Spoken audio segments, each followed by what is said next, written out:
Hello guys, back to my channel. आज आपको बताने वाला हूँ गाइस मैं कि आप कोई सी भी कार पे स्किन कैसे लगा सकते हो। तो गाइस मेरे पास थार है, अभी थार के अंदर बैठना है गाइस, फिर कस्टमाइज पे जाना है, फिर वेदर एनिमल पे जाना है, फिर होली पे जाना है। गाइस आपको बहुत सारे ऑप्शन आएंगे, हाफ बॉडी चाहिए तो हाफ, फुल चाहिए तो फुल।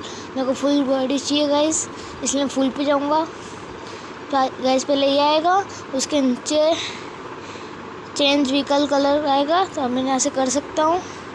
गाइस मुझे ये कलर चाहिए तो मैं ये से ले सकता हूँ, कुछ भी कलर ले सकता हूँ। मेरे को गाइस ये चाहिए। तो गाइस ये अंदर से ऐसी दिखेगी, आर पार नहीं दिखेगा कांच के, ये ऐसे दिखेगा गाइस। पर्सन का भी कलर यही रहेगा। तो गाइस आज की वीडियो ख़त्म। जेड ब्लैक के लिए पार्ट 2 कमेंट करें।